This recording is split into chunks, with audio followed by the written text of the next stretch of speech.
Directive influence और directivity. अगर एक बेंजीन रिंग देखी जाए, ये बेंजीन रिंग है, इस पे यहाँ पे कोई अगर जी ग्रुप लगा हुआ है तो जी ग्रुप जिस कार्बन के साथ लगा हुआ है इसको बोला जाता है इप्सो पोजीशन। उसके बाद उसके साथ वाली ये पोजीशन 1 2 3 4 5, तो हम लोग 1 और 5 को बोलते हैं आर्थो पोजीशन, आर्थो, ठीक है। 2 और 4 को बोलते हैं Meta position, Meta position,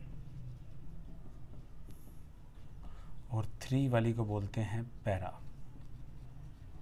position.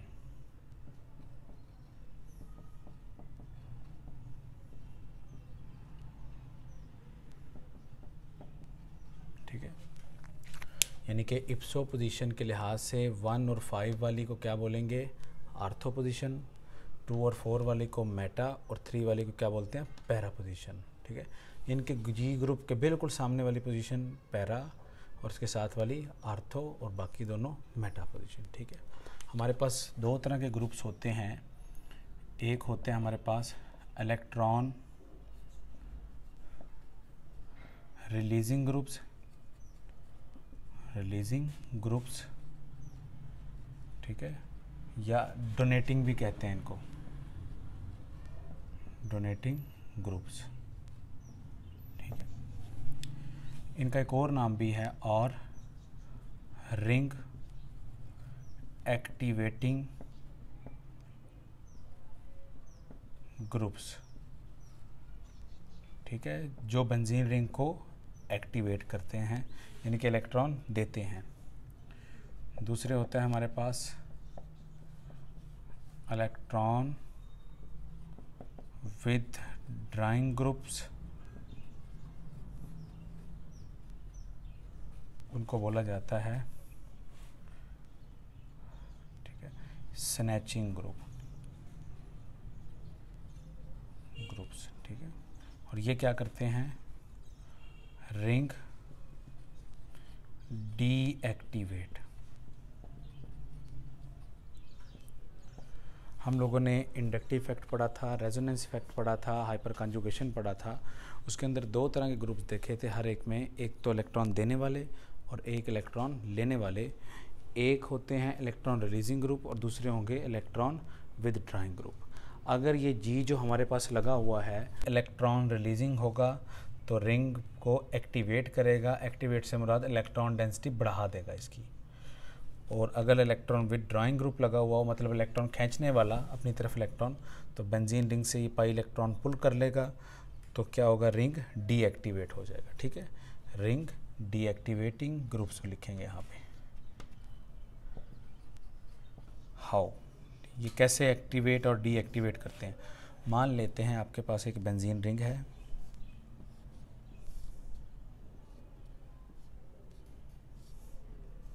और यहाँ पे कोई ऐसा ग्रुप लगा हुआ है जी जिसके पास इलेक्ट्रॉन है, यानी कि इलेक्ट्रॉन दे सकता है। तो कैसे होगा, ये इलेक्ट्रॉन अगर इधर आए तो ये इलेक्ट्रॉन टूट के इधर आएंगे। जी के ऊपर क्या चार्ज आ जाएगा, प्लस, डबल बॉन्ड, यहाँ पे नेगेटिव चार्ज, ये इस तरह। ठीक है,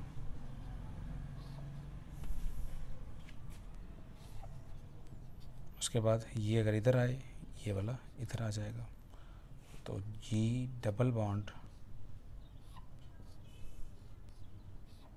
यहाँ पे नेगेटिव चार्ज, ये इस तरह आ जाएगा, जी के ऊपर प्लस। नेक्स्ट स्ट्रक्चर कैसे ड्रा करेंगे, ये अगर इधर आए, ये वाला इधर आ जाए। ठीक है, तो डबल बॉन्ड, ये नेगेटिव चार्ज, इधर इलेक्ट्रॉन और साथ में जी प्लस आ जाएगा। ठीक है, अगर ये इधर आ जाए, इलेक्ट्रॉन जी के पास आ जाएंगे, तो आपके पास कुछ ये स्ट्रक्चर बनेगा, जी इधर सिंगल बॉन्ड हो जाएगा। पास लोन पेयर है, बेंजीन रिंग के साथ रेजोनेंस में होगा, और ड्यूरिंग दिस रेजोनेंस ये जो लोन पेयर की वजह से चार्ज आया है, ये किस किस पोजीशन पे आया है, आर्थो पोजीशन पे, पैरा पे, और यहाँ पे आर्थो पे। तो हम लोग ऐसे ड्रा कर सकते हैं कि ये अगर जी ने इलेक्ट्रॉन दिए हों, इसने तो इलेक्ट्रॉन इसके ऊपर डिस्पर्स्ड हैं।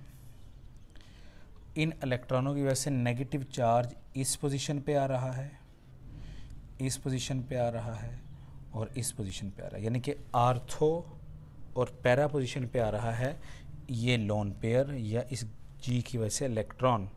तो देखें ये इलेक्ट्रॉन कुछ टाइम बेंजीन रिंग में भी बिताता है, इसका मतलब है इलेक्ट्रॉन डेंसिटी बेंजीन पे बढ़ जाती है। जब इलेक्ट्रॉन डेंसिटी बढ़ जाती है तो उस केस में बोला जाता है बेंजीन रिंग की रिएक्टिविटी बढ़ गई है, यानी कि बेंजीन रिंग एक्टिवेट हो चुकी है। तो यहाँ पे क्या हुआ है हमारे पास, benzene ring has been activated, क्या हो चुकी है, एक्टिवेट हो चुकी है।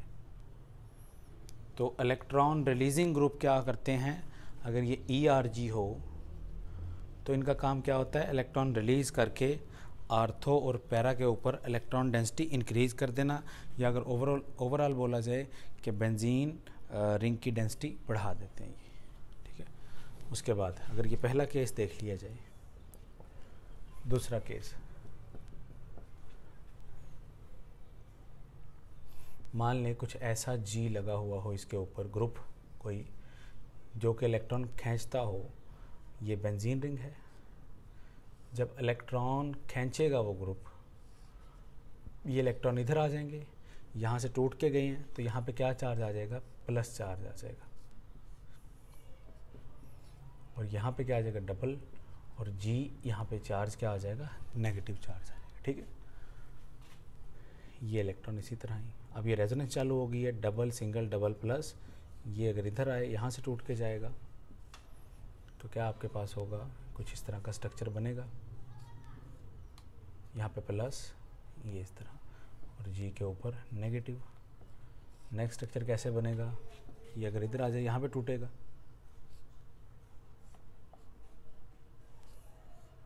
यहाँ पे प्लस चार्ज, ये इधर आ चुका है, ये इधर, ये G के ऊपर नेगेटिव चार्ज। उसके बाद अगर ये इलेक्ट्रॉन टूट के इधर आ जाएं तो G पे से चार्ज ख़त्म हो जाएगा और आपके पास कुछ इस तरह का स्ट्रक्चर बनेगा, इस तरीके का, ठीक है। तो देखें कि G यहाँ पे इलेक्ट्रॉन अगर विद ड्राइंग होता तो इसने electron density ortho para, ortho यानी कि आर्थो पोजीशन से और पैरा पोजीशन से खींच ले गया अपनी तरफ, इसलिए बोला जाता है इसको बेंजीन रिंग डीएक्टिवेटेड ग्रुप। अगर हम लोग इसका एक हाइब्रिड ड्रा करें तो कुछ इस तरह ड्रा कर सकते हैं, इलेक्ट्रॉन डेंसिटी यहाँ पे G, इसकी वजह से यहाँ पे डेल्टा प्लस चार्ज आया है और डेल्टा प्लस चार्ज आया है, डेल्टा प्लस चार्ज आया है। तो ओवरऑल देखें बेंजीन रिंग के ऊपर प्लस चार्ज डेवलप हो गया है, इसका मतलब है इलेक्ट्रॉन बेंजीन रिंग से इस ग्रुप ने खींच लिए हैं अपनी तरफ, केस में बोला जाएगा कि बेंजीन रिंग डीएक्टिवेट हो चुकी है। तो इसको क्या बोलेंगे, डीएक्टिवेशन ऑफ बेंजीन रिंग। तो अगर इस केस में देखा जाए इलेक्ट्रॉन रिच साइट कौन कौन सी हैं, मतलब जहाँ पे इलेक्ट्रॉन डेंसिटी ज़्यादा मौजूद है, वो एक ये वाली साइट है और साथ में ये वाली साइट है। ये वाली साइट्स क्या हैं, इलेक्ट्रॉन डेफिशिएंट साइट बन चुकी हैं, ठीक है। और इस केस में देखा जाए तो इलेक्ट्रॉन रिच कौन कौन सी साइट है, ये वाली और ये वाली, ये जो रिलेटिवली क्या हैं, डेफिशिएंट हैं। क्यों, क्योंकि यहाँ पे इलेक्ट्रॉन डेंसिटी बढ़ गई है, यहाँ पे नहीं बढ़ी। यहाँ से इलेक्ट्रॉन डेंसिटी खींची जा चुकी है, यहाँ से नहीं खींची। तो हम लोग ऐसे लिख सकते हैं दो statements, electron releasing groups increases electron density of benzene ring on ortho and para position। मतलब कि बेंजीन रिंग के ऊपर आर्थो और पैरा के ऊपर इलेक्ट्रॉन डेंसिटी बढ़ा देते हैं, इसी को क्या बोला जाता है, एक्टिवेशन। और दूसरी बात क्या लिख सकते हैं, electron withdrawing groups decreases electron density of benzene ring on ortho and para position। मतलब आर्थो और पैरा से इलेक्ट्रॉन डेंसिटी खींच लेते हैं, hence the meta positions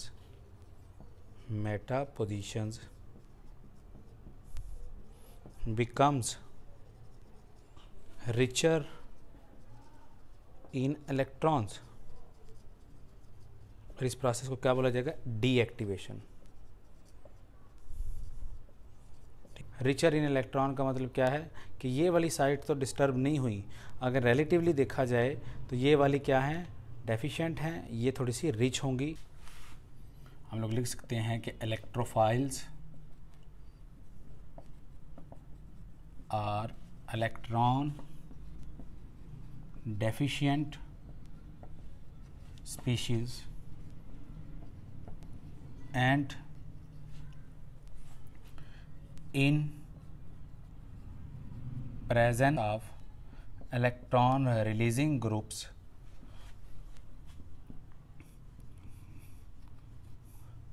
they tend to attack at ortho and para positions।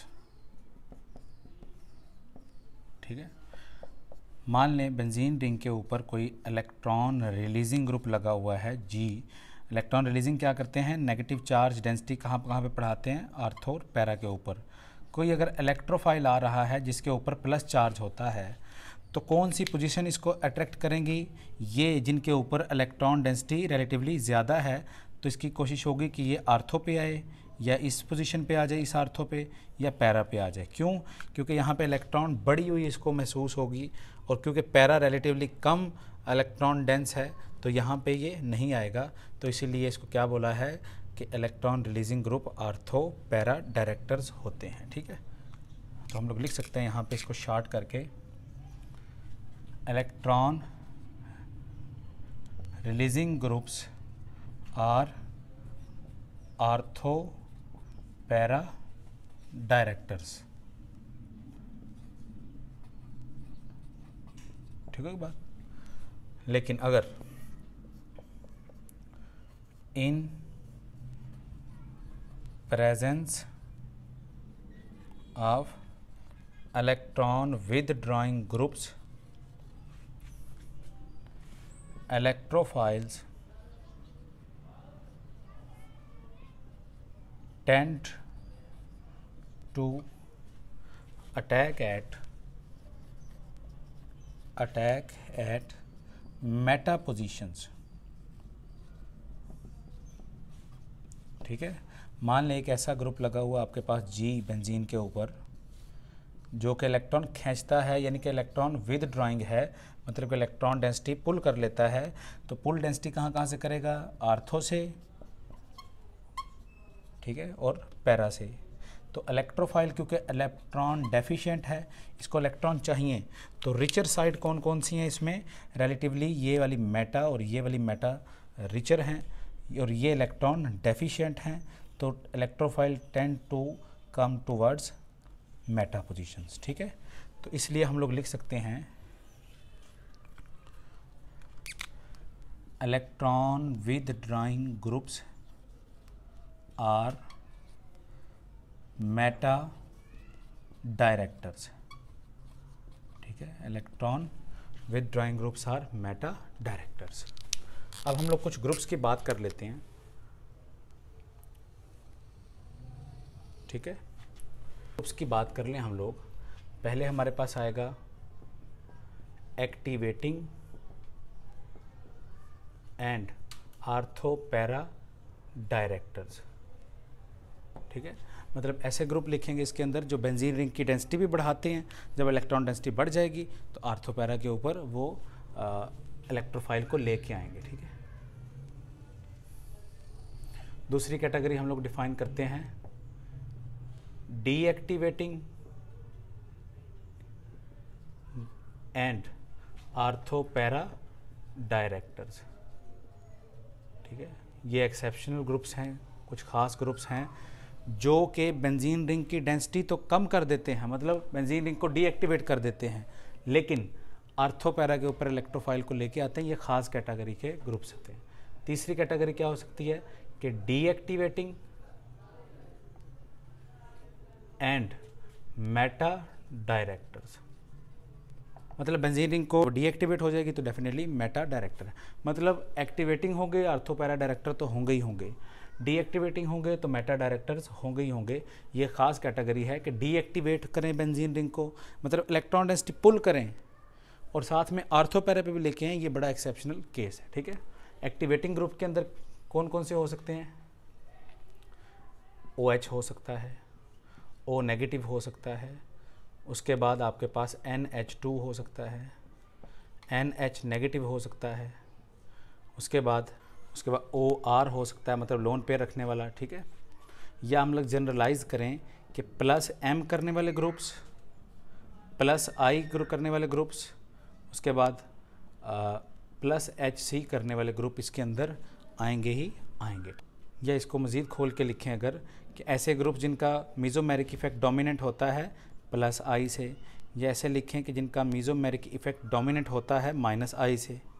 ठीक है, वो भी ग्रुप इसके अंदर ही आएंगे, क्योंकि हमें पता है इंडक्टिव किसी भी तरह का हो, अगर मीज़ोमेरिक आ चुका है तो मीज़ोमेरिक इज़ प्रीफर्ड। ठीक है, मतलब कि डोनेटिंग ग्रुप्स जितनी तरह के भी हैं वो इस कैटेगरी के अंदर लेके आते हैं हम लोग। डीएक्टिवेटिंग ग्रुप्स आ जाता है NO2, उसके बाद CHO अल्डिहाइड, फिर साइनाइड, फिर कार्बोक्सिलिक एसिड, कार्बोनाइल। ठीक है, फिर उसके बाद CX3 टाइप। ठीक है, ये आपने ध्यान रखना है CX3। ठीक है ना, तो ये क्या हो जाएंगे?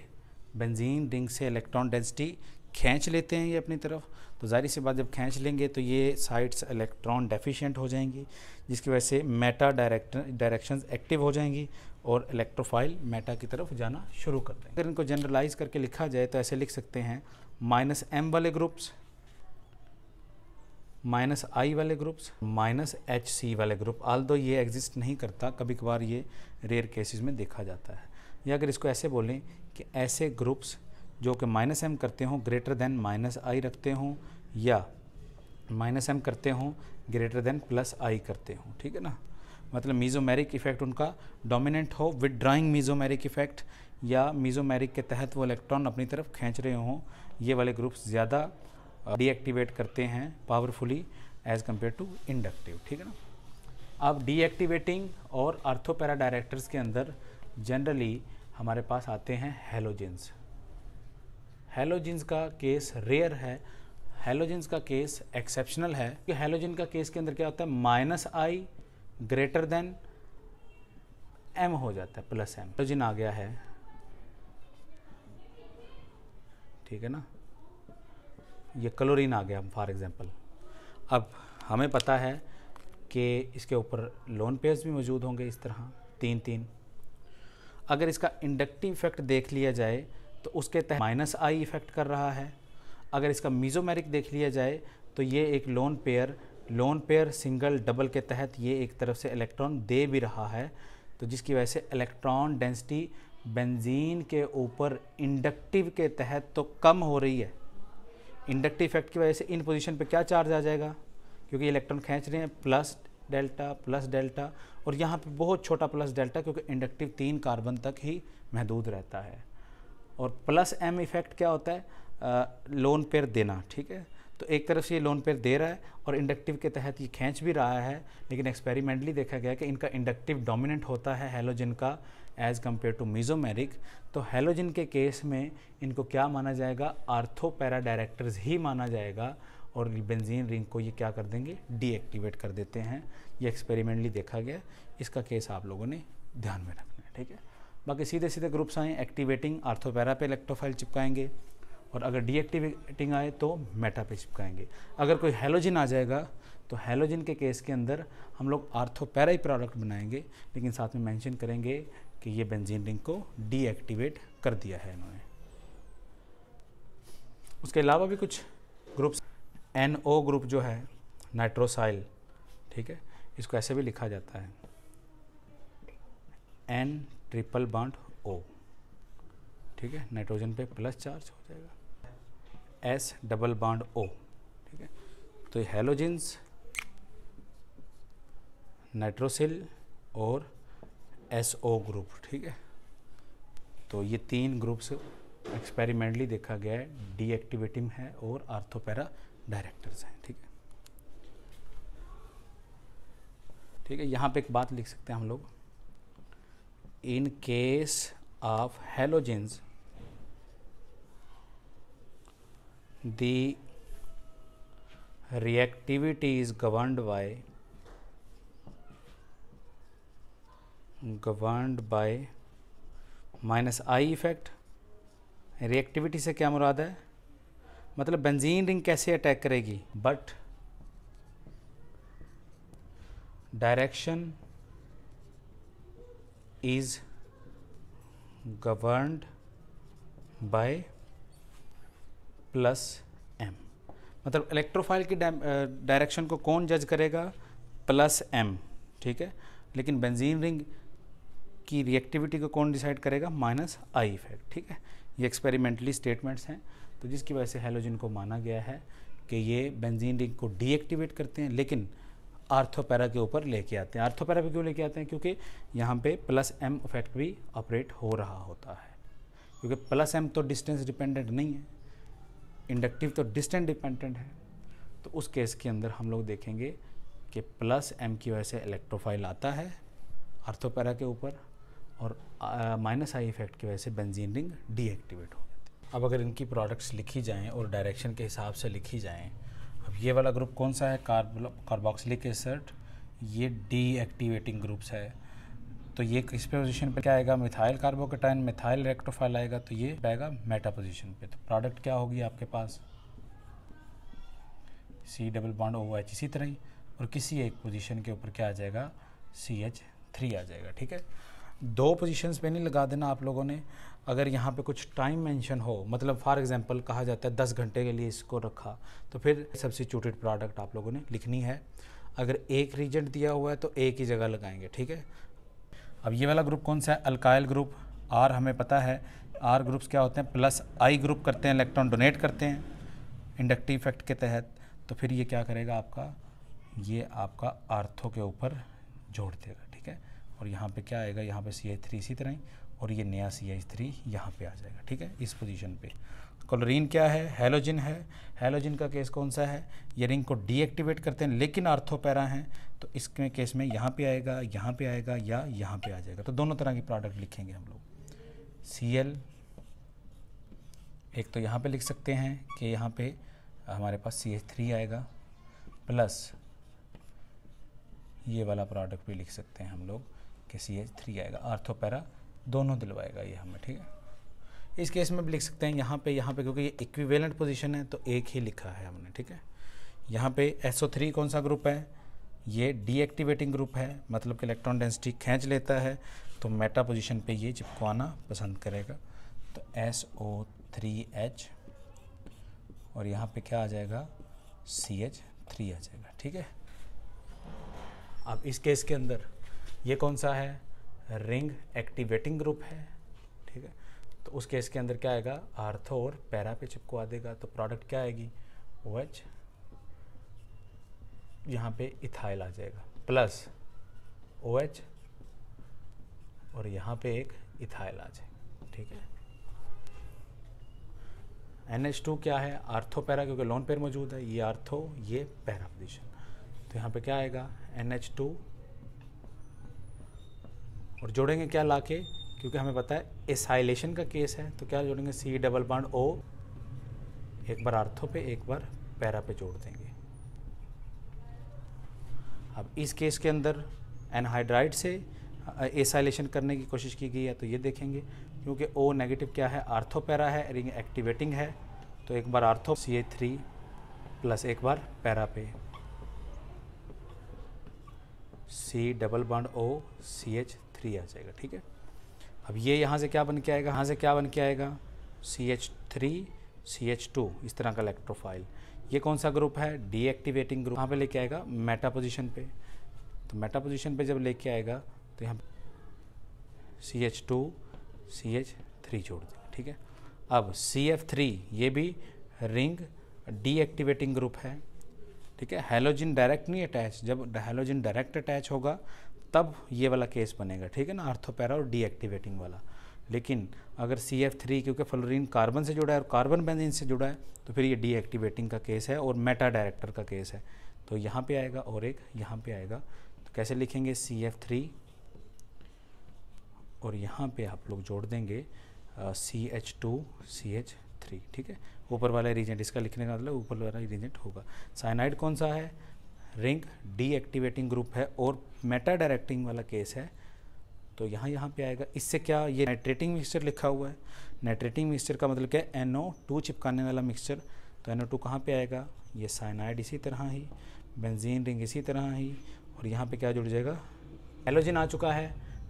बेंजीन रिंग को डीएक्टिवेट करेगा, लेकिन आर्थोपैरा डायरेक्टर है और N2O5 से क्या बन के आता है, NO2+।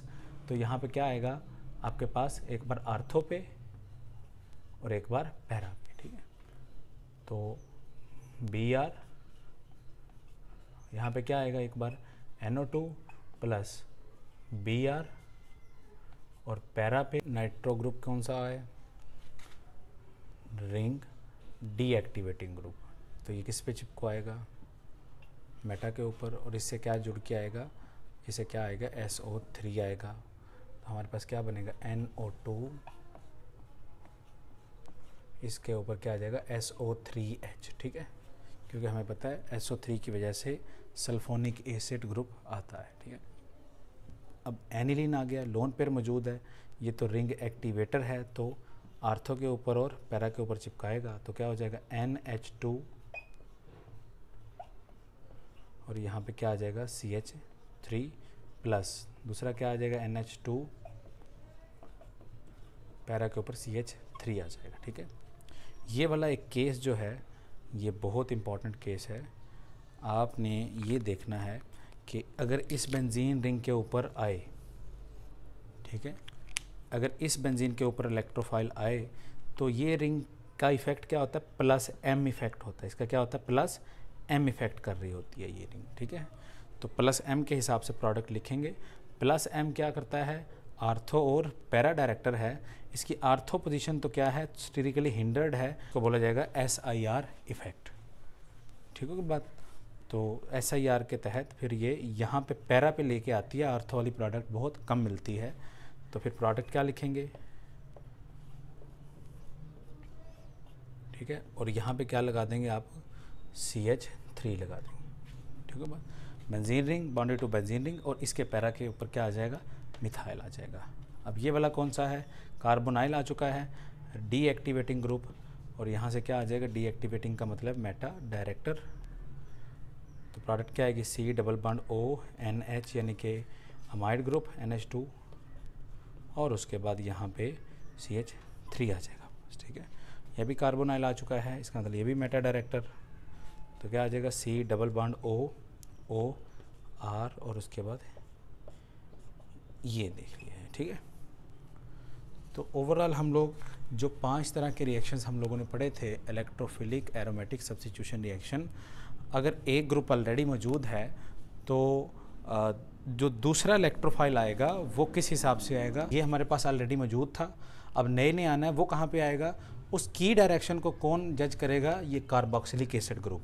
ठीक है ना, यानी कि पहले से मौजूद ग्रुप आने वाले इलेक्ट्रोफाइल की डायरेक्शन को भी डिटरमिन करता है कि उसने कहाँ पे आना है, आर्थो पे आना है, मेटा पे आना है, पैरा पे आना है। तो हम लोग देखना है डाई सब्स्टिट्यूटेड बेंजीन की डायरेक्टिविटी, मतलब अगर 2 ग्रुप्स ऑलरेडी बेंजीन के ऊपर लगे हुए हैं और तीसरे ग्रुप ने आना है, यानी कि इलेक्ट्रोफाइल ने आना है इन presence of already attached 2 groups, तो हम लोग उस केस के अंदर कैसे डिसाइड करेंगे वो हम लोग देखने जा रहे हैं। ठीक है, केस बना के डिस्कस करेंगे। फॉर एग्जांपल फर्स्ट वन है, हमारे पास कुछ ऐसा सेटअप कि बेंजीन रिंग मौजूद है, इसके ऊपर इलेक्ट्रॉन रिलीजिंग ग्रुप मौजूद है और किसी एक पोजीशन के ऊपर इलेक्ट्रॉन रिलीजिंग ग्रुप दूसरा भी मौजूद है, यानी कि ERG1 मौजूद है और ERG2।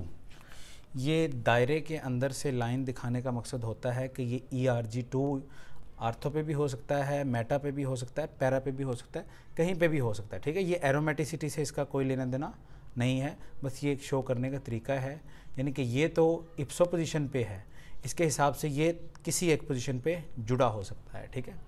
अब हम लोग स्टेटमेंट दे सकते हैं, let us say that ERG1 is stronger than ERG2। मतलब कहने का ये ERG1 की कैपेसिटी इलेक्ट्रॉन देने की ज़्यादा है, रिलीज़ करने की कैपेसिटी ज़्यादा है एज़ कंपेयर टू ERG2। मान लें कि ERG1 मीज़ोमेरिक कर रहा हो, ERG2 सिर्फ इंडक्टिव कर रहा हो, ठीक है ना। देन इनकमिंग इलेक्ट्रोफाइल, मतलब कि आने वाला electrophile will come at ortho and para position of ERG1, ठीक है। तो वो ERG1 की आर्थो और पैरा पोजीशन पे आएगा, क्योंकि ERG स्ट्रॉन्गर है ERG2 से। मतलब कहने का दो ग्रुप मौजूद हैं, एक ग्रुप स्ट्रॉन्गर है, एक वीकर है, तो स्ट्रॉन्गर के हिसाब से नया इलेक्ट्रोफाइल आएगा उधर। एक OCH3 और यहाँ पे हम लोग CH3 ले लेते हैं। उसके बाद OCH3, यहाँ पे हम लोग मेटा ले लेते हैं। उसके बाद OCH3, ये पैरा वाला ले लेते हैं, ठीक है। हमें पता है कि OCH3 ग्रुप कैसा है, +M ग्रेटर देन -I, मतलब कि लोन पेयर दे के ये मेसोमेरिक इफेक्ट करवा सकता है और ऑक्सीजन की इलेक्ट्रोनेगेटिविटी इस कार्बन से ज़्यादा, तो इलेक्ट्रॉन खींच भी सकता है। मिथाइल का क्या होता है, +I, ठीक है ना। तो अब कंपटीशन किस किस में चल चुका है कि इसका मेसोमेरिक और इसका इंडक्टिव देखेंगे, तो मेसोमेरिक ज़्यादा स्ट्रॉन्गर है एज़ कम्पेयर टू इंडक्टिव, यानी कि जो आने वाला इलेक्ट्रोफाइल है वो इसके हिसाब से आएगा, इससे कोई लेना देना नहीं है उसको, ठीक है ना। मतलब उसकी डायरेक्शन को कौन जज करेगा, ये वाला, नॉट ये वाला। तो इस ग्रुप के आर्थो और पैरा पे आ जाएगा ये, ठीक है। इस ग्रुप के आर्थो और पैरा पे इनकमिंग इलेक्ट्रोफाइल आएगा ही आएगा, ठीक है।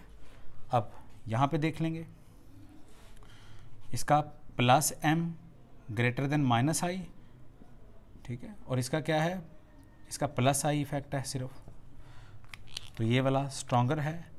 इसके कहाँ पे आएगा, आर्थो पे और पैरा पे। किसके हिसाब से आएगा, इसी के हिसाब से आएगा। और अगर देखा जाए ये भी वही चीज़ है, +M ग्रेटर देन -I, और ये क्या कर रहा है, +I इफेक्ट कर रहा है, तो किसके हिसाब से आएगा, इसके हिसाब से आएगा। कहाँ पे आएगा, इसके आर्थो और पैरा पे। पैरा तो ब्लॉक है, ऑलरेडी मौजूद है, तो फिर कहाँ पे आ जाएगा, आर्थो पे ही इलेक्ट्रोफाइल आएगा, ठीक है ना। तो कहने से मुराद क्या है, अगर एक ग्रुप स्ट्रॉन्गर है एक वीकर है, तो स्ट्रॉन्गर की वजह से ही इलेक्ट्रोफाइल आएगा। और ग्रुप ध्यान रखना ERG होने चाहिए, इलेक्ट्रॉन रिलीजिंग ग्रुप। मान लेते हैं दूसरा केस है, आपके पास एक बेंजीन रिंग है, एक यहाँ पे ERG लगा हुआ है और किसी एक पोजीशन पे इलेक्ट्रॉन विद ड्राइंग ग्रुप लगा हुआ है, यानी कि एक इलेक्ट्रॉन देने वाला यानी कि प्लस वाले ग्रुप्स लगे हुए हैं, एक माइनस वाले ग्रुप लगे हुए हैं। Incoming electrophile will come at ortho and para position of electron releasing group, ठीक है ना। अगर मान लें आपके पास एक इलेक्ट्रॉन देने वाला है, एक इलेक्ट्रॉन खींचने वाला है किसी एक पोजीशन पे, तो जो इनकमिंग इलेक्ट्रोफाइल है वो कौन डिसाइड करेगा? Electron releasing group. Electron withdrawing का कोई वहाँ पे इंटरफेरेंस नहीं होगा, ठीक है ना। तो ये बात याद रखनी है कि इलेक्ट्रॉन रिलीजिंग ग्रुप हो कोई भी, इलेक्ट्रॉन विदड्रॉइंग से डोमिनेट कर जाता है और वहाँ पे वो अपने आर्थो और पैरा पोजीशन पे इनकमिंग इलेक्ट्रोफाइल को लेके आता है। एक OH और साथ में NO2 आ जाए ग्रुप। OH मेटा पे NO2 आ जाए और उसके बाद OH पैरा पे NO2 आ जाए, ठीक है ना। अब ग्रुप देख लेंगे। OH का काम क्या होता है? +m greater than -i। +m का मतलब इलेक्ट्रॉन देना लोन पेयर के थ्रू या मीजोमेरिक के थ्रू। -i का मतलब इलेक्ट्रोनेगेटिविटी ज़्यादा, इंडक्टिव भी ऑपरेट हो रहा होगा लेकिन +m डोमिनेंट है। NO2 का काम क्या होता है? -m ग्रेटर देन -i, मतलब इलेक्ट्रॉन खींचने वाला मीजोमेरिक से भी और इंडक्टिव से भी। ये भी कौन सा है? +m greater than -i। और ये कौन सा है? -m greater than -i। ये कौन सा है? वो भी +m ग्रेटर देन -i। और यहाँ पे -m ग्रेटर देन -i। तो अब देखें कि इंडक्टिव तो सेम है, ठीक है ना, और वो इफेक्ट इतना इंटरफेरेंस भी नहीं करेगा। मीजोमेरिक एक देने वाला एक लेने वाला, एक देने वाला एक लेने वाला, एक देने वाला एक लेने वाला, ठीक है। तो ये स्टेटमेंट क्या बोल रही है? Incoming electrophile will come at ortho and para position of electron releasing, मतलब कि ये रिलीजिंग ग्रुप है तो इसके आर्थो और पैरा पे आ जाएगा। तो कहाँ कहाँ आएगा? इसका आर्थो कौन सा है? ये वाला ओपन है, यहाँ पे आ जाएगा और यहाँ पे आ जाएगा। इसके आर्थो पैरा पे यहाँ पे आ सकता है, यहाँ पे आ सकता है और एक यहाँ पे आ सकता है, ठीक है। और इस केस के अंदर पैरा तो ब्लॉक है तो फिर आर्थो पे ही इलेक्ट्रोफाइल आ सकता है। तो इस एग्जांपल से ये वाज़ेह होता है कि इलेक्ट्रॉन रिलीजिंग ग्रुप हो और इलेक्ट्रॉन विदड्रॉइंग ग्रुप हो तो रिलीजिंग के आर्थो पैरा के ऊपर दूसरा केस है हमारे पास, इलेक्ट्रॉन विदड्रॉइंग ग्रुप लगा हुआ है एक, और दूसरा इलेक्ट्रॉन विदड्रॉइंग ही लगा हुआ है। मतलब एक बेंजीन रिंग के ऊपर 2 इलेक्ट्रॉन विदड्रॉइंग ग्रुप आ चुके हैं, ये एक पहला और ये दूसरा। ये आर्थो मेटा पैरा कहीं पे भी हो सकता है। तो हम लिख सकते हैं let us say that electron with ये वाला is more stronger than electron withdrawing 2. So incoming electrophile will come at meta position of electron withdrawing group first, ठीक है। अब हमने मान लिया है कि फॉर एग्जांपल ये वाला ज़्यादा स्ट्रॉन्गर है एज़ कम्पेयर टू दिस, तो किसका इफेक्ट हम लोग इंक्लूड करेंगे? इसका। और इलेक्ट्रॉन विदड्रॉइंग ग्रुप क्या होते हैं? डीएक्टिवेटर्स और साथ में मेटा डायरेक्टर्स। तो फिर क्या आएगा? जो नया इलेक्ट्रोफाइल होगा वो इसके हिसाब से मेटा डायरेक्शन पे आएगा, इसका फिर लेना देना कोई नहीं। जो स्ट्रॉन्गर होगा उसके मेटा पे आएगा। लाइक अगर एग्जांपल लें CHO लाइक NO2, आर्थो पे CHO लगा लेते हैं। इसी तरह NO2 इसके मेटा पे CHO लगा लेते हैं। इसी तरह ये NO2 और CHO लगा लेते हैं, ठीक है। अब इन दोनों ग्रुप की स्ट्रेंथ की बात की जाए, -m ग्रेटर देन -i होता है। ये क्या है? -m ग्रेटर देन -i ही होता है। ये भी क्या है? -m greater than -i, -m greater than -i। ये क्या है? -m greater than -i, -m greater than -i, ठीक है। लेकिन हमें पता है -m of NO2 is greater than -m of CHO, ठीक है। मीजोमेरिक सीरीज़ के अंदर अगर देखा जाए तो नाइट्रो ज़्यादा इलेक्ट्रॉन पावर से पुल करता है एज़ कम्पेयर टू CHO, तो -m इसका ज़्यादा है नाइट्रो का, CHO से। आल्दो दोनों खींचने वाले ग्रुप हैं मीजोमेरिक से, लेकिन ये ज़्यादा खींचता है। तो डोमिनेंट कौन सा ग्रुप करेगा? NO2, NO2 और NO2। तो इसका मतलब है डायरेक्टिविटी कौन डिसाइड करेगा? NO2 ही करेगा, क्योंकि ये डोमिनेंट ग्रुप है। तो जो आने वाला इलेक्ट्रोफाइल है वो कहाँ पे आएगा? इस ग्रुप के लिहाज से मेटा पोजीशन पे, यहाँ पे आ जाएगा और यहाँ पे आ जाएगा। ठीक है, अगर इन दो पोजीशंस में भी हम लोग देखें कि किस पे ज़्यादा आएगा, तो रिलेटिवली इस पे ज़्यादा आएगा, इस पे कम आएगा। आल्दो ये मेटा है, यहाँ पे थोड़ा क्या होगा? रिपल्शन चालू हो जाएगा, लेकिन आएगा मेटा पे भी, इस पे भी आ सकता है और इस पे भी आ सकता है, यहीं पे ही आ जाएगा। ठीक है, यहाँ पे ये भी आ जाएगा और ये यहाँ पे भी आ जाएगा। ठीक है, सो यहाँ पे तो नहीं आ सकता क्योंकि ये ऑलरेडी ब्लॉक्ड है। तो हमने देखा कि अगर बेंजीन रिंग के ऊपर दो ग्रुप्स लगे हुए हैं ऑलरेडी, तो तीसरा अगर ग्रुप लगाना है या इलेक्ट्रोफाइल लेके आना है तो वो कहाँ पे जुड़ेगा? वो हमारे पास इस स्कीम से जुड़ेगा। ठीक है, मतलब कि दो ERGs मौजूद हैं, जो स्ट्रॉन्गर है उसके आर्थो पैरा पे जुड़ जाएगा। अगर एक इलेक्ट्रॉन देने वाला है, एक खींचने वाला है, तो वो देने वाले के हिसाब से आर्थो और पैरा पे आ जाएगा।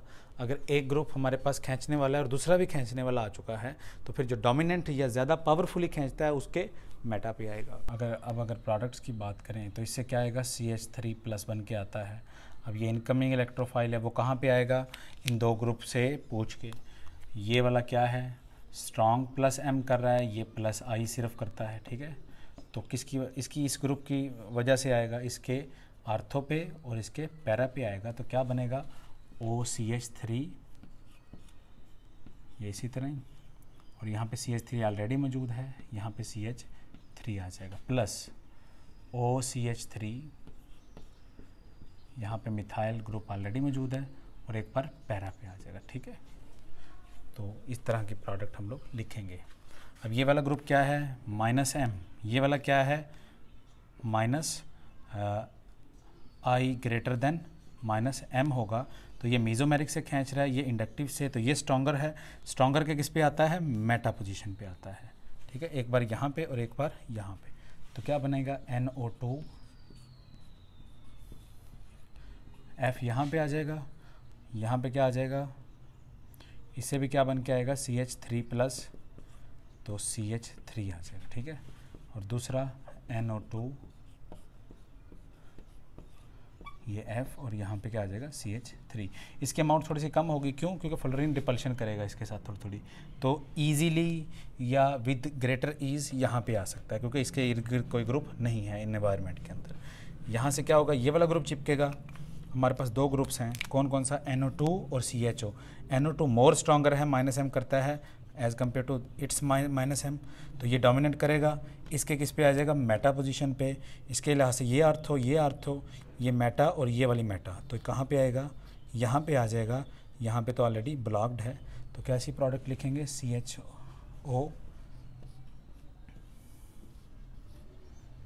यहाँ पे NO2 और यहाँ पे क्या आ जाएगा? C double bond O CH3 आ जाएगा। ठीक है, ये प्रोडक्ट लिखें। कौन सा? इलेक्ट्रॉन रिलीजिंग ग्रुप, और ये क्या है? Electron withdrawing group. तो इलेक्ट्रॉन रिलीजिंग और विड्रॉइंग में अगर आ जाए कंपैरिजन, तो रिलीजिंग वाले के हिसाब से देखा जाता है, तो रिलीजिंग के आर्थो पे और पैरा पे आता है। तो क्या लिखेंगे? OH CHO, यहाँ से क्या बन के आएगा? नाइट्रेटिंग मिक्सचर है, तो NO2+ बन के आता है, जो चिपक जाता है। इसके आर्थो पे जोड़ेंगे तो NO2 आ जाएगा, प्लस एक बार पैरा पे जोड़ देंगे CHO और NO2 आ जाएगा। ठीक है, अब यहाँ पे NH2+M यानी कि देने वाला, इलेक्ट्रॉन रिलीजिंग, CHO -M यानी कि इलेक्ट्रॉन लेने वाला या खींचने वाला। तो ये देने वाला और ये लेने वाला, इसके हिसाब से डिसाइड करेंगे। इसके एक बार यहाँ पे आ जाएगा आर्थो पे, और पैरा तो ब्लॉक है, आर्थो इक्विवेलेंट पोजीशन है, तो कहीं एक लगा दें NH2 CHO और यहाँ पे जोड़ दें क्या? NO2। ठीक है, इसका मतलब यही चीज़ है। उसके बाद ये वाला भी खींचो ग्रुप, ये वाला भी खींचो ग्रुप, -M ग्रेटर -M इसका होगा। इसके लिहाज से डिसाइड किया जाएगा, इसके मेटा पे आ जाएगा, मेटा इक्विवेलेंट पोजीशन है, तो फिर कैसे लिखेंगे? NO2 C double bond OH, और यहाँ से H2SO4 को हीट करें तो सल्फर ट्राईऑक्साइड निकलती है, और सल्फर ट्राईऑक्साइड की वजह से कौन सा ग्रुप आता है? SO3H। वो यहाँ पे लगाएं या यहाँ पे लगाएं, इक्विवेलेंट है। तो इस तरह हम लोग डिसाइड कर सकते हैं कि दो ग्रुप्स की मौजूदगी में तीसरा ग्रुप कहाँ पे आ सकता है, बेंजीन रिंग के ऊपर। अब हमने देखना है इलेक्ट्रोफाइल्स एट नेफ्थालीन या एंथ्रासीन के फ्यूज्ड रिंग कंपाउंड्स के ऊपर इलेक्ट्रोफाइल कैसे आते हैं। फॉर एग्जांपल नेफ्थालीन ले लें हम लोग।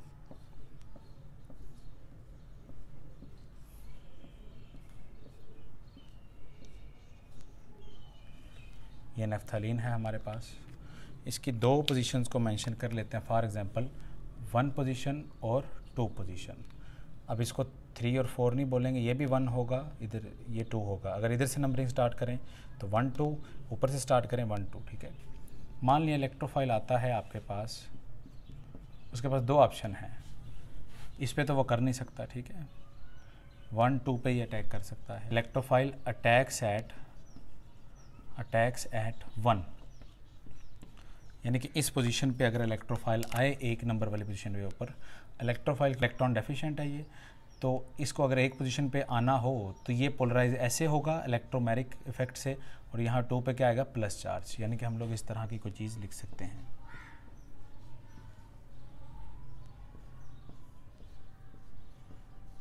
ठीक है, एक के ऊपर क्या चार्ज आएगा, नेगेटिव, तो यहाँ पे क्या आ जाएगा, इलेक्ट्रोफाइल, और यहाँ पे क्या चार्ज आ जाएगा, प्लस चार्ज आ जाएगा, ठीक है।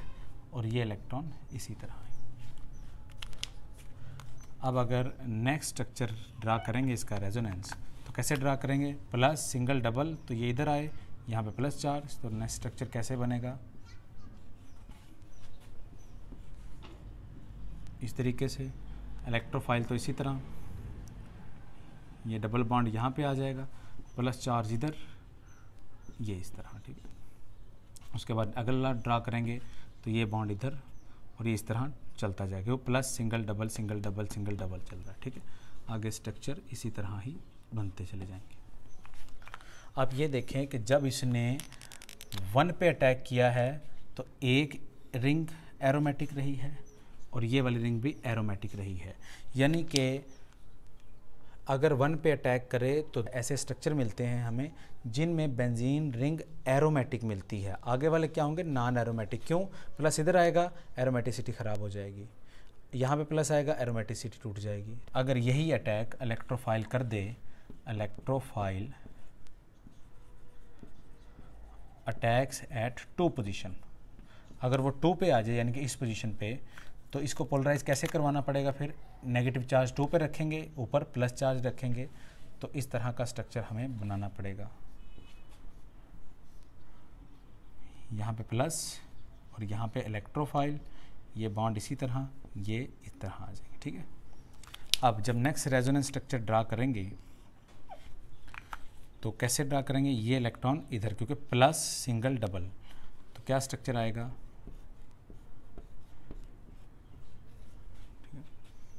प्लस इस तरह, ये इस तरह, इलेक्ट्रोफाइल यहाँ पे आ चुका है और ये डबल बॉन्ड, ठीक है। अब ये रिंग क्या मिली है हमें, ठीक है, एरोमेटिक नहीं है, ठीक है।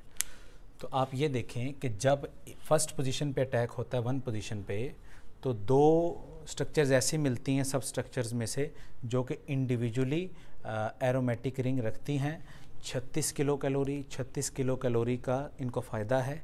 यहाँ पे सिर्फ एक स्ट्रक्चर ऐसी मिल रही है कि जो एरोमेटिक है, बाकी सारी एरोमेटिक नहीं मिलती हमें, ठीक है। आगे अगर ये भी चलता चला जाए इस तरह, ठीक है, तो उस रिएक्शन 1 पोजीशन से हो तो 2 एरोमेटिक रिंग्स मिलती हैं, अगर दूसरी पोजीशन से हो तो 1 एरोमेटिक रिंग मिलती है। तो जहाँ पे एरोमेटिक स्ट्रक्चर ज़्यादा होते हैं वहाँ पे स्टेबिलिटी ज़्यादा होती है। तो रिएक्शन की ये ख़ास बात होती है कि वो स्टेबल रूट से होकर जाता है। तो ऊपर वाला अटैक ज़्यादा फिजिबल है एज़ कम्पेयर टू नीचे वाले अटैक से। तो नेफ्थालीन के ऊपर जब इलेक्ट्रोफाइल आता है वो रिलेटिवली प्रेफरेबली फर्स्ट पोजीशन पे आता है, सेकंड पे वो नहीं आता, ठीक है। तो हम लोग बोल सकते हैं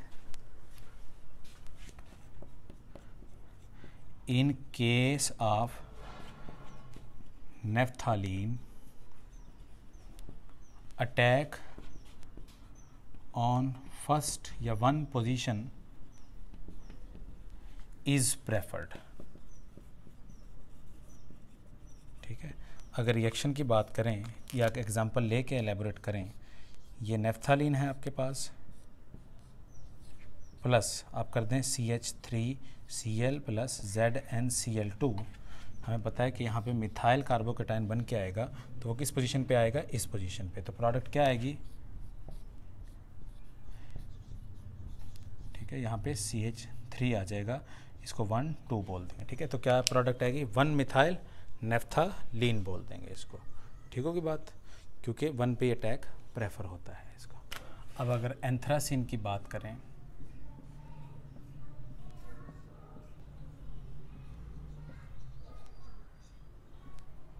ये हमारे पास एंथ्रासीन है,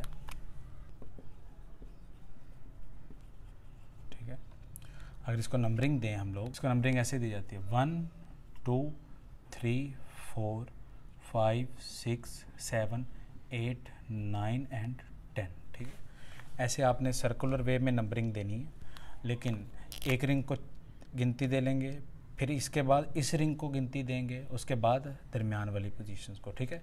ऐसे नहीं कर देना 1 2 3 4 5 6 7 8 वगैरह, ठीक है। इसकी पोजीशन ऐसे जाहिर की जाती हैं। ये वाले कार्बन्स हैं, इनको नंबर नहीं दिए जाते। बेसिकली नंबर्स इसलिए दिए जाते हैं ताकि पोजीशंस का पता चल सके।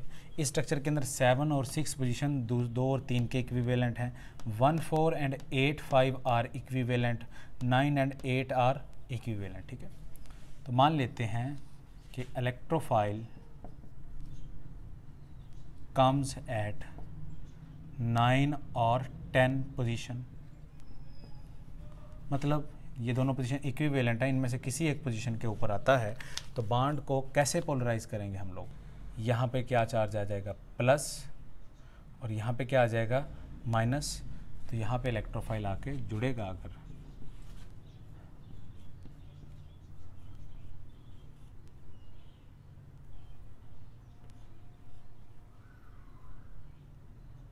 यहाँ पे प्लस और यहाँ पे इलेक्ट्रोफाइल, यहाँ पे ये बॉन्ड, ये वाला और ये वाला।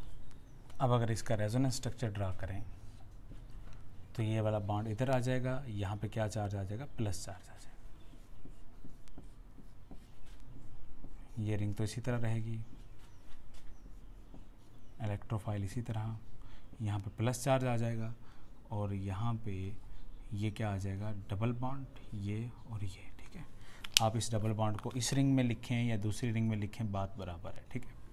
अब आप ये देखें कि अगर इलेक्ट्रोफाइल 9 या 8 पोजीशन पे आए तो 2 स्ट्रक्चर हमें ऐसे मिलते हैं जो कि कंप्लीटली एरोमेटिक हैं, ठीक है।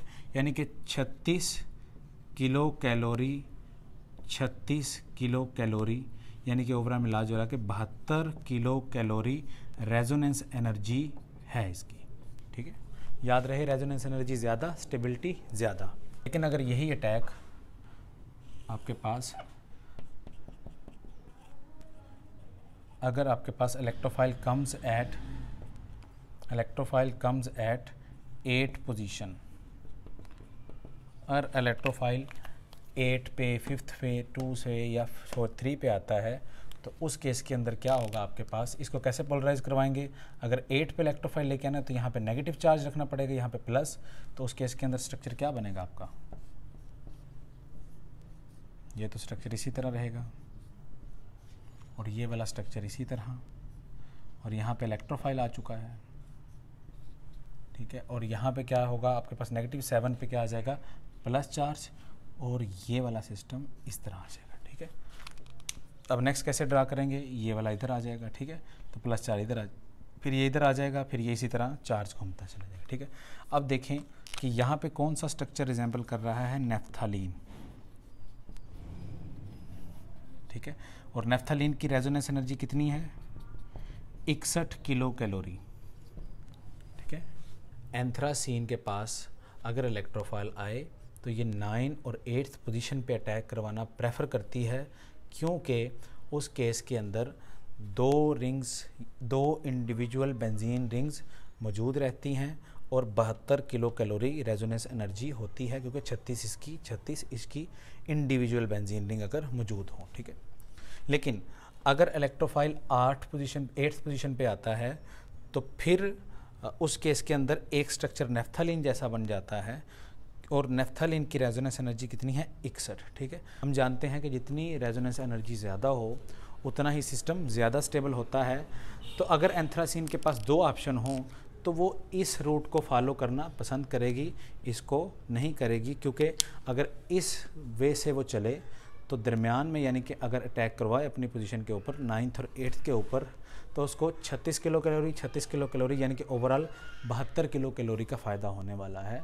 अगर वो किसी एक पोजीशन पे साइड वाली पे करवाए तो उसको 61 किलो कैलोरी का फ़ायदा होने वाला है। हमें पता है जितनी रेजोनेंस एनर्जी ज़्यादा उतना स्टेबिलिटी ज़्यादा, तो सिस्टम स्टेबल होना चाहता है, मतलब ये रूट फॉलो होता है आपके पास। ठीक है, ये वाला नहीं होता। इसीलिए बोला जाता है कि अगर 3-4 फ्यूज रिंग जुड़ी हों तो वो दरमियान वाली पोजीशन पे अटैक करवाना ज़्यादा प्रेफर करता है, क्योंकि उस केस के अंदर इंडिविजुअल रिंग्स एरोमेटिक रह जाती हैं और ज़्यादा रेजोनेंस एनर्जी होती है उस केस के अंदर। ठीक है, तो इसकी स्टेटमेंट कैसे लिखेंगे हम लोग? As we know that if resonance energy is more, stability is more. ठीक है, stability is more, hence anthracene likes to adopt electrophile at 8 और 9, या इसको सेंट्रिक पोजीशन भी बोला जाता है, centric position, adopt at centric position because of edge of high या more रेजोनेंस एनर्जी। ठीक है, मतलब कि इस तरह काम करेगा ज़्यादा रेजोनेंस एनर्जी होगी, ये काम करेगा तो कम एनर्जी होगी, तो उस केस के अंदर फिर ज़्यादा वाले का प्रेफर किया जाएगा। ठीक है, अगर एक रिएक्शन की फॉर्म के अंदर लिख लिया जाए इस चीज़ को कि एंथ्रासीन और साथ में CH3Cl और AlCl3 आ जाए, मतलब वो पांचों में से कोई एक इलेक्ट्रोफाइल आपको चिपकाना हो तो आपको पता होना चाहिए इस पे आएगा या इस पोजीशन पे आएगा, क्योंकि ये इक्विवेलेंट हैं, तो हम लोग ऐसे प्रोडक्ट लिख देंगे CH3। इसको बोला जाएगा इसको अगर पोजीशन दें 7, इसको बोला जाएगा 9, इसको बोला जाएगा 9 मिथाइल एंथ्रासीन बोला जाएगा। ठीक है, एंथ्रासीन के साथ का ही एक स्ट्रक्चर है, इसको बोला जाता है फिनेंथ्रीन।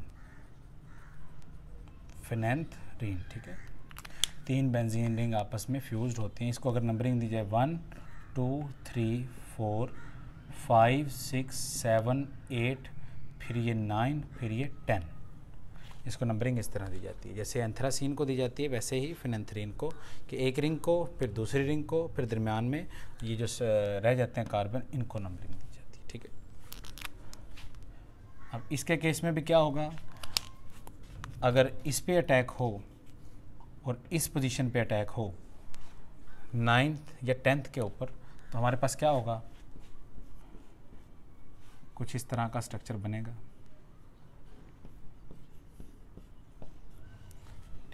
ये तो इसी तरह ही रिंग रहेगी, ये वाली इस तरह। ठीक है ना, ये आप बेशक इसमें लिखें या इसमें लिखें, चलें ये इसमें लिख लेते हैं। और इलेक्ट्रोफाइल क्योंकि हमें 9 और 10 पे लेके आना, इसको किसी तरफ पोलराइज करवाएं, अगर इधर नेगेटिव आए इधर प्लस, तो इलेक्ट्रोफाइल यहाँ पे आए, ठीक है, और यहाँ पे क्या चार्ज आ जाएगा, प्लस।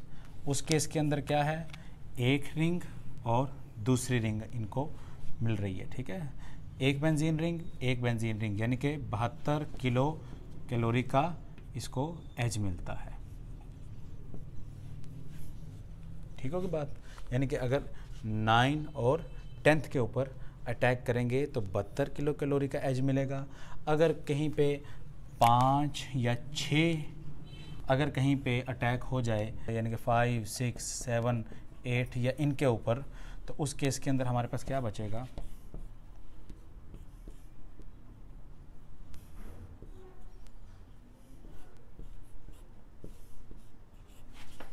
पास अगर फॉर एग्जांपल 6 के ऊपर अटैक होता है तो 6 के ऊपर अटैक होने से ये इधर पोलराइज होगा, यहाँ पे क्या चार्ज आ जाएगा प्लस, यानी कि प्लस इधर, इलेक्ट्रोफाइल इधर आ जाए और ये इधर, और उसके बाद ये इस तरह, ये इस तरह, ये इस तरह, इस तरह और इस तरह।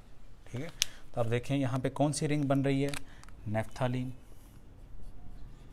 ठीक है, नेफ्थालीन, और इसकी रेजोनेंस एनर्जी कितनी है 61 किलो कैलोरी। ठीक है, तो जितनी रेजोनेंस एनर्जी ज़्यादा होती है स्टेबिलिटी उतनी ज़्यादा। तो फिनेंथ्रीन भी क्या करती है, 9 और 10th पोजीशन पे अटैक करवाना फिजिबल समझती है as compare to attack on 5, 6, 7, 8 और 1, 2, 3, 4, क्योंकि इनमें नेफ्थलीन जैसा स्ट्रक्चर बनेगा, रेजोनेंस एनर्जी कम, और इसमें अलग अलग बेंजीन रिंग रहेंगी, ठीक है, सेपरेट, तो उसमें रेजोनेंस एनर्जी का ज़्यादा फ़ायदा मिलता है। Phenanthrene tends to be attacked by electrophile at 9 and 10 position because of edge of high या extra या more resonance energy।